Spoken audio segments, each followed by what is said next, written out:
You know what's strange? The moment I stopped obsessing, things quietly started falling into place. Not instantly, not magically, but subtly, like the way a fog lifts when you stop trying to fight it.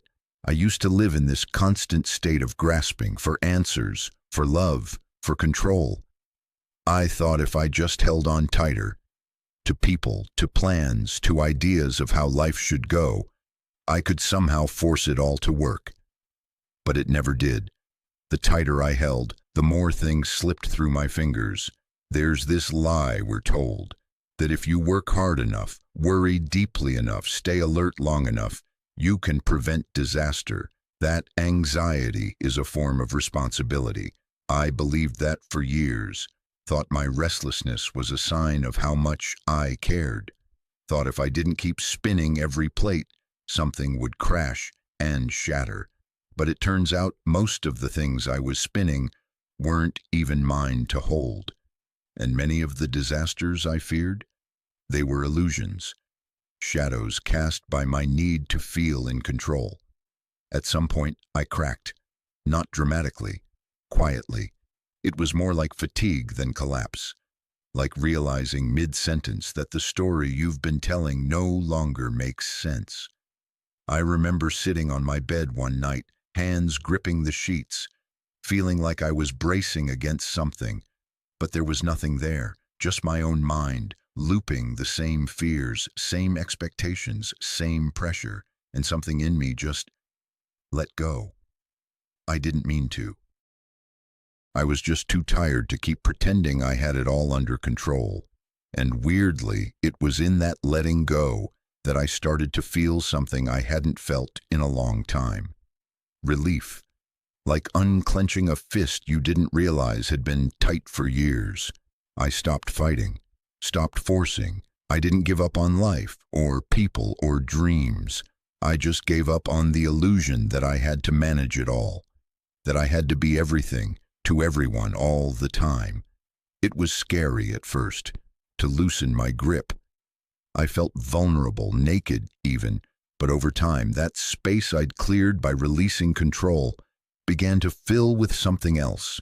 Presence, awareness, a strange kind of peace. I started noticing how much I'd been missing while stuck in my head. The way the light changed in the afternoon, the way someone's voice softened when they spoke from their heart, the subtle difference between needing someone and simply loving them. I began to understand what Jung meant when he said that the more you try to control life, the more it controls you. That surrender isn't a sign of weakness, but of wisdom. There's a quiet power in letting things be what they are, in allowing people to leave if they need to, in accepting that not everything broken needs to be fixed by you, that maybe, just maybe, your value isn't tied to your ability to hold it all together. The funny thing is, the moment I stopped chasing peace, it started coming to me.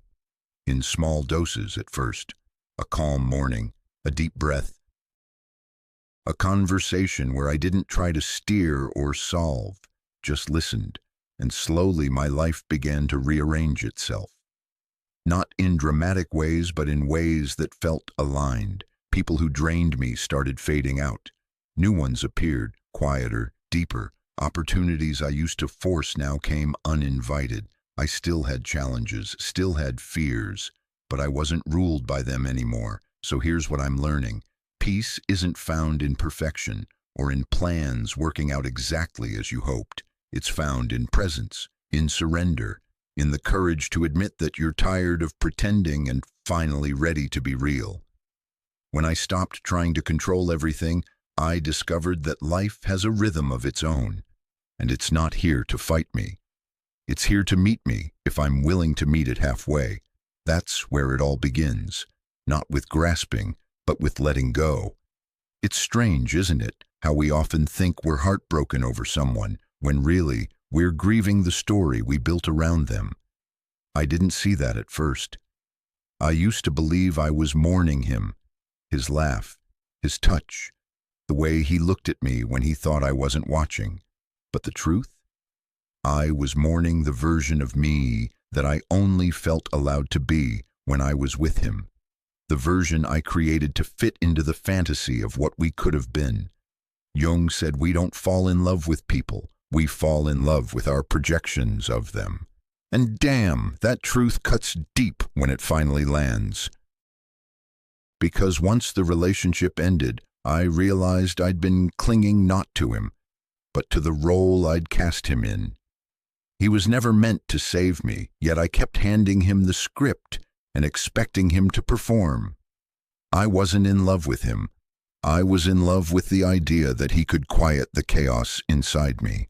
But he couldn't. No one can. That's not their job.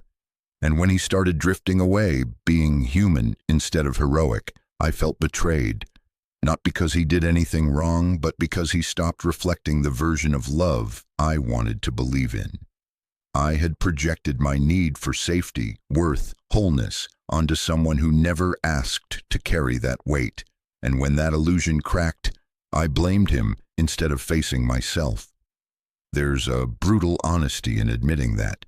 It means taking back all the energy you gave away, not because they stole it, but because you offered it from a place of emptiness. I wasn't choosing love. I was choosing escape.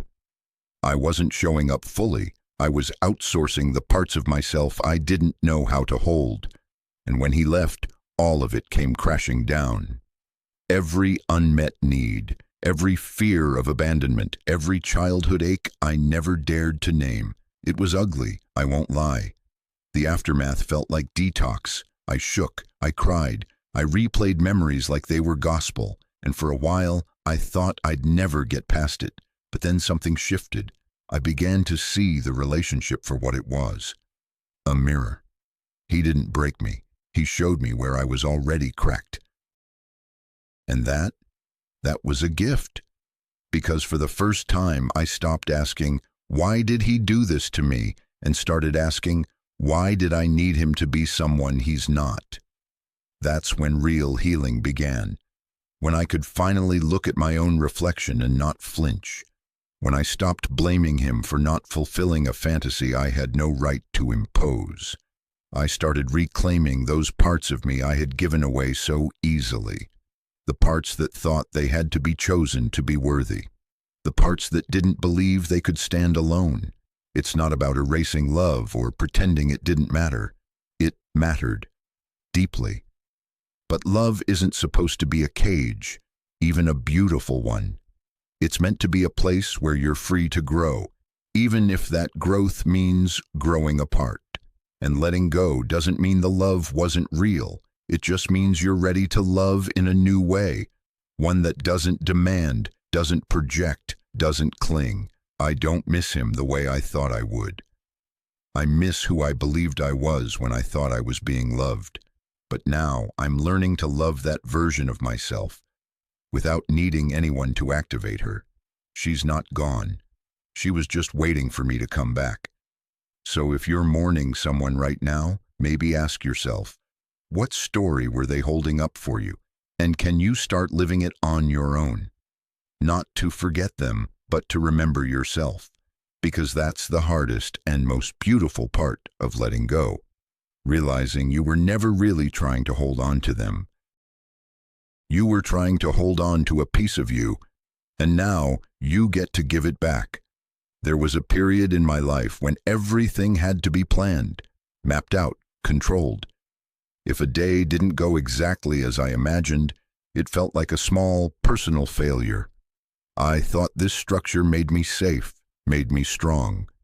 But looking back, it only made me rigid, anxious, exhausted. I wasn't living, I was managing. I micromanaged everything, my emotions, my responses, even other people's reactions. I'd rehearse conversations in my head before they even happened, as if scripting them could protect me from hurt, but it never did. No matter how many mental strategies I used, life always found a way to surprise me, and I didn't realize how suffocating it was until I let it slip, just once, let go of one plan, let a day unfold without trying to dominate it, and felt something I hadn't felt in years, breath. It's wild how control can feel like safety when, in truth, it's often a disguise for fear.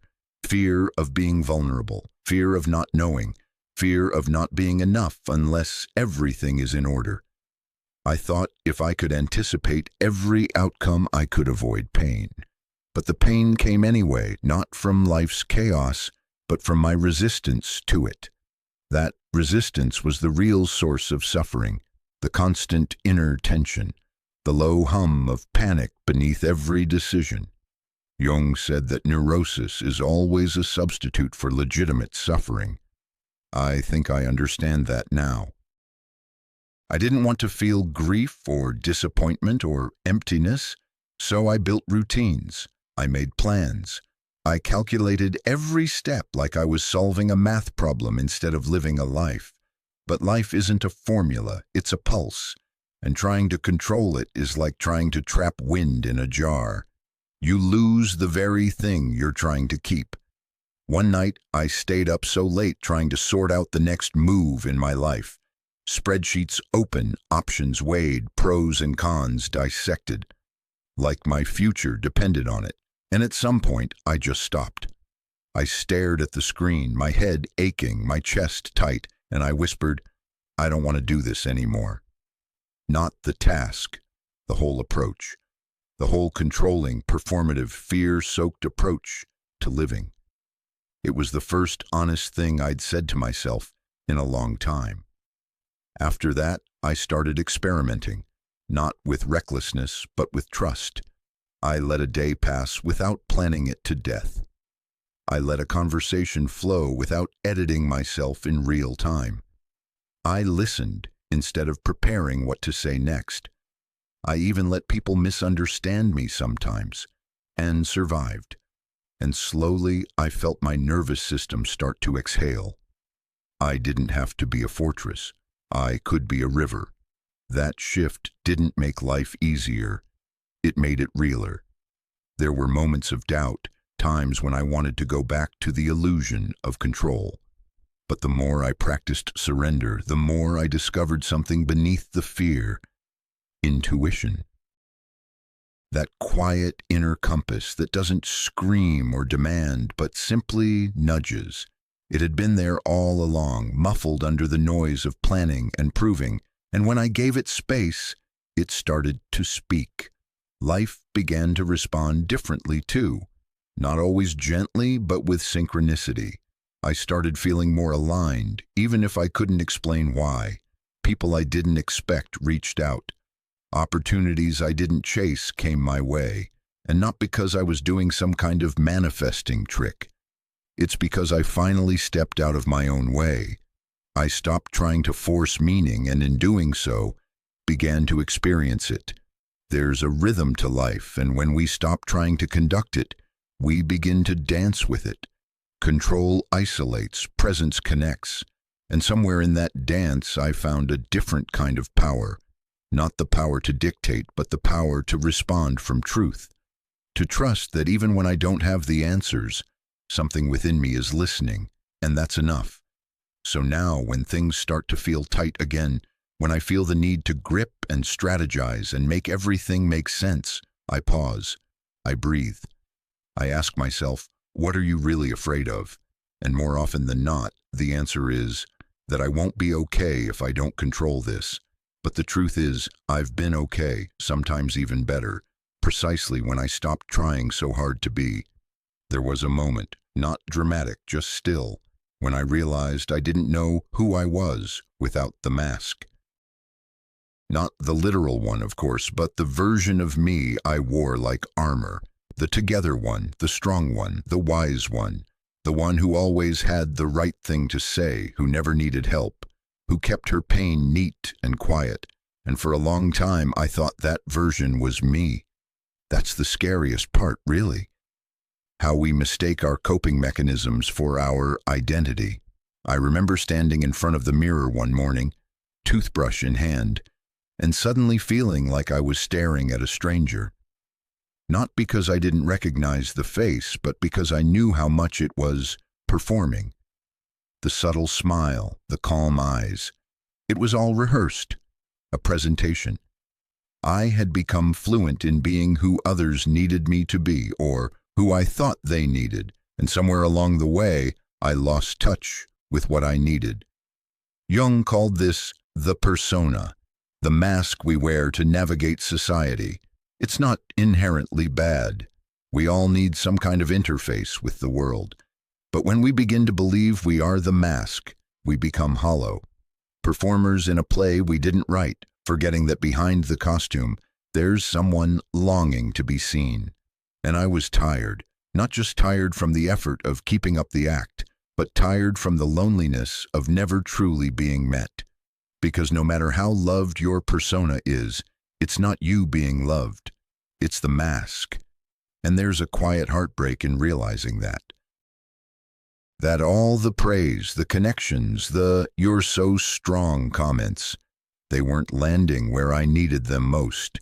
They were hitting the surface while the real me sat somewhere in the shadows, waiting. So I started shedding it, piece by piece. I didn't make a big announcement. There was no dramatic authenticity post, just small rebellions.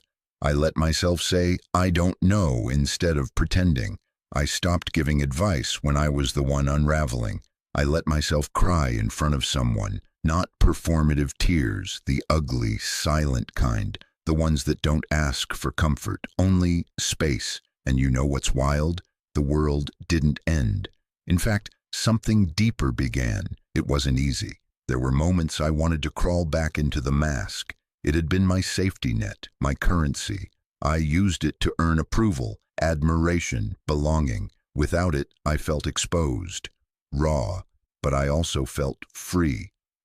For the first time in years, I didn't have to remember who I was supposed to be. I could just be. People responded in different ways. Some leaned in, others pulled away, and I had to grieve that, to understand that not everyone will know how to meet the unmasked version of you, especially if they fell in love with the mask. But the ones who stayed, the ones who saw the tremble in my voice and didn't flinch, they reminded me that real connection starts where the performance ends. Jung said that individuation, the journey of becoming who we truly are, begins when we confront the gap between who we show the world and who we are inside. And let me tell you, that confrontation is no joke. It shakes the foundation, but it's also the beginning of homecoming. Because the self behind the mask, she's not broken, she's not too much, she's just been buried under years of pretending.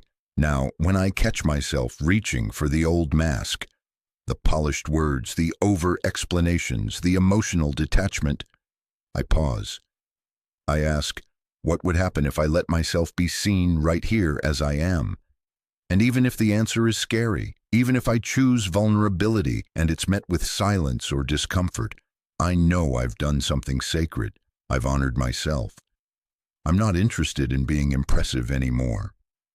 I'm interested in being real, and in that honesty, I've found something I never expected, a quiet, grounded joy, the kind that doesn't need applause, the kind that arises from simply being congruent, inside and out. We spend so much time perfecting the mask, but life doesn't meet us there. It meets us in the cracks. And when we finally stop trying to be seen as something, we start being seen for someone. And that changes everything. There's a part of ourselves we're taught to hide so early that by adulthood, we forget it's even there. It slips behind our smiles, our ambitions, our relationships, always present, but never welcomed. Jung called it the shadow, and when I first heard that term, it made me uncomfortable. I didn't want to believe I had a dark side. I thought I was self-aware, kind, emotionally intelligent. But I was also deeply afraid of anger, envy, sadness, neediness, especially in myself. And then came the collapse. You know, one of those moments when life peels back everything you've built and throws you into the rawness of your own being. A relationship fell apart, not in a loud explosion, but in the quiet withdrawal of someone I loved. And instead of rage or closure, I was left with silence. That silence became a mirror, and what I saw in it wasn't graceful or wise. It was need, fear, a childlike desperation to be wanted. I hated it. I wanted to clean it up, hide it, explain it away, but it kept rising. Every meditation, every night alone, every small rejection, it kept surfacing. My shadow wasn't hiding anymore. It was banging on the door, asking to be seen. I felt shame at first. How could someone like me, someone who knew better, still ache this much? Still seek validation in the eyes of someone who couldn't give it? Still spiral when things didn't go my way? But Jung was right. The shadow grows in power the more we deny it.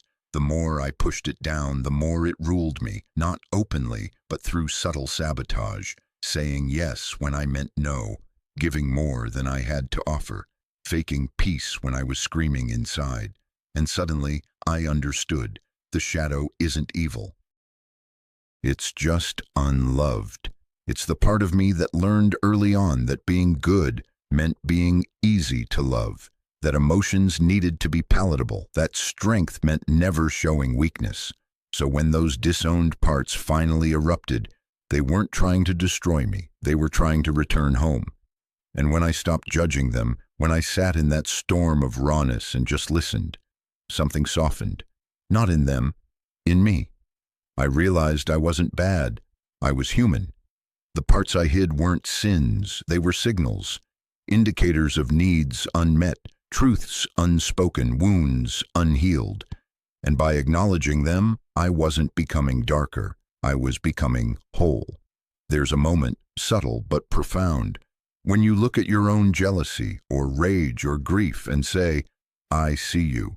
You're allowed to be here. That moment is everything. It shifts the inner war. You stop policing yourself and start parenting yourself. You don't indulge every emotion, but you stop exiling them. And in that acceptance, the shadow loses its threat. It becomes a guide.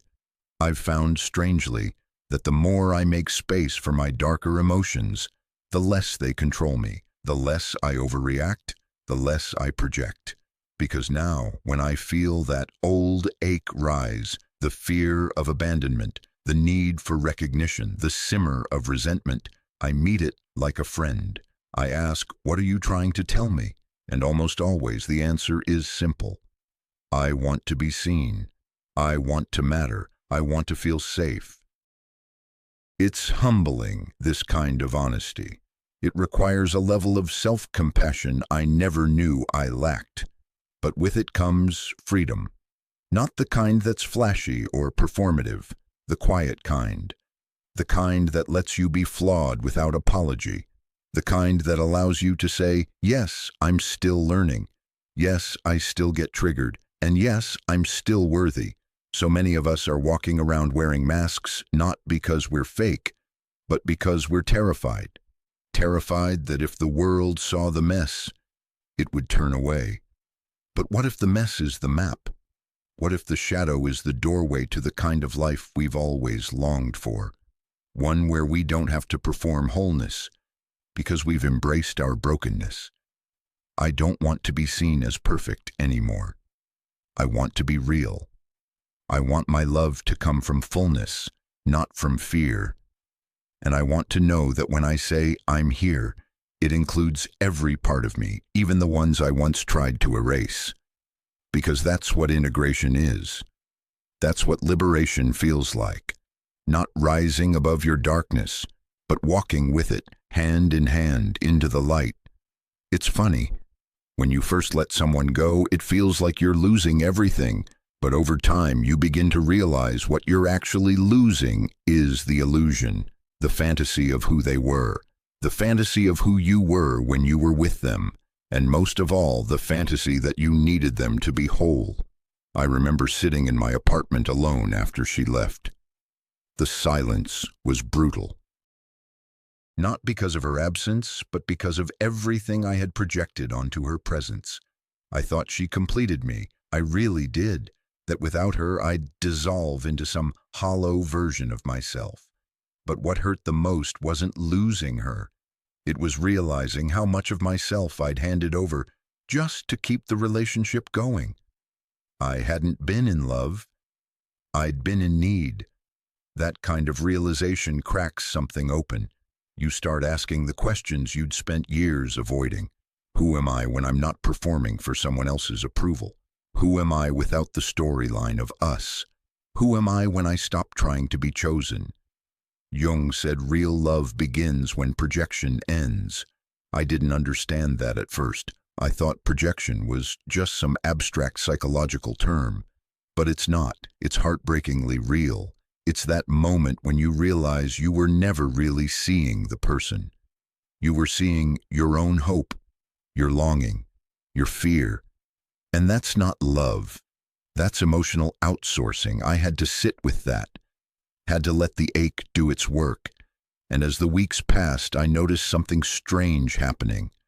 The more I released the need to be loved a certain way, the more I began to feel love in unexpected places, in my morning coffee, in the softness of my own breath, in the way I sat with my sadness without running from it.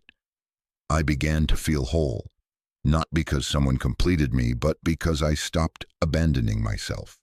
You see, real love doesn't begin with another person. It begins with presence, with that deep, quiet relationship you build with yourself.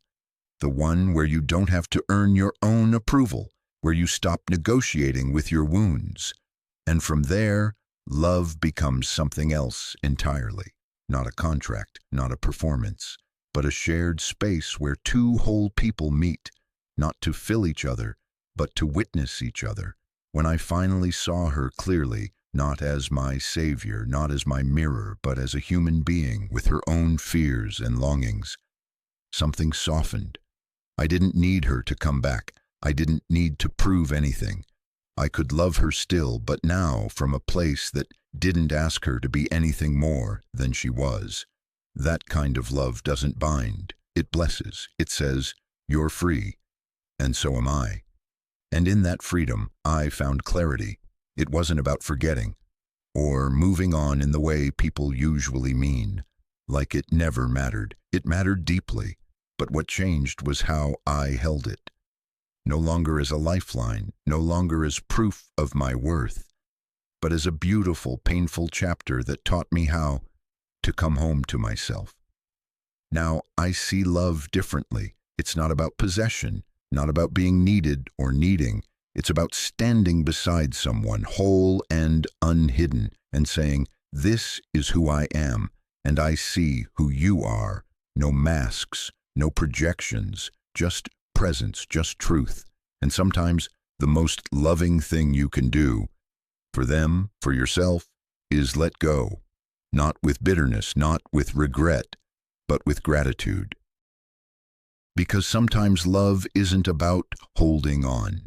It's about honoring what was, blessing it for what it gave, and walking forward with more of yourself than you had before. There comes a point when even the strongest part of you whispers, "I can't keep this up anymore." It doesn't come with a crash or a scream. It comes with silence, a kind of deep inner stillness that's not peace, not yet, but the absence of the fight. The moment when the performance ends, the role collapses, and you're left face to face with yourself.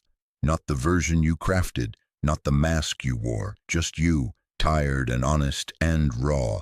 That's what happened to me. I didn't burn out in the way people think. I didn't disappear or unravel in public. I just stopped pretending. My body had been whispering for months. The fatigue, the tension, the lack of joy, but I ignored it. I thought I could push through, be strong, be reliable, keep going. Until one morning I woke up and simply couldn't. Not mentally, not emotionally. I couldn't make myself care about being seen or approved of, or even productive. And for someone who built her identity around all three, that felt like dying. But maybe that's what it was. A kind of death. Not of life, but of illusion. Of the idea that I could keep living according to everyone else's expectations and somehow still feel alive. That I could keep pouring out while running on empty and not break apart. I had hit the edge of my capacity, and there was no more room to fake it. That moment, as painful as it was also the beginning of something sacred, because when the roles fall away, when you're too tired to maintain the story, what remains is truth. Not the kind that screams answers, but the kind that waits for you to sit beside it, to breathe, and to finally listen. Jung called this the invitation to individuation, the call to stop living from the outside in and start living from the inside out. And I felt that. I felt the quiet pull inward, not as retreat, but as return, to something more honest, more sustainable, more me. I started small. I stopped saying yes when I meant maybe. I let myself rest without justifying it. I let the silence stay longer than felt comfortable. I didn't rush to fix or explain or perform. And the strangest thing happened. I didn't disappear. I didn't lose my worth. I started to exist. There's a quiet rebellion in choosing to be, rather than to impress. It's not glamorous. It won't earn you applause, but it will give you back your own soul. Because the moment you stop trying to earn your place, you begin to realize you never had to. Letting go of control, of masks, of roles. It's not an escape. It's a surrender into something deeper, something wiser, something that has been waiting for you beneath all the noise. And when you finally meet that part of yourself, the one that doesn't need to be extraordinary to be enough, you stop living in reaction to life and start living in relationship with it. I thought I'd have to rebuild everything, that if I stopped performing, everything I cared about would collapse. But it didn't. Some things fell away, yes, but only the things that were never real to begin with, and in their place came clarity, alignment, a sense of being that wasn't based on effort, but on presence. That's the real magic of letting go. It's not a resignation, it's a return to simplicity, to softness, to that still, steady place inside that doesn't demand anything of you except that you be. Not perfectly, not constantly, just honestly. And now, when I feel myself slipping back into old patterns, overgiving, overthinking, overdoing, I pause, I breathe, and I remember that I am allowed to exist without explanation, that I am allowed to rest, that I am allowed to simply be, because sometimes the most profound transformation doesn't come from striving. It comes from stopping, from letting the noise fade, from letting yourself come home. And in that homecoming, in that deep and quiet presence, you realize something so simple it almost hurts. You were never broken, you were just buried, and now, finally, you are beginning to rise.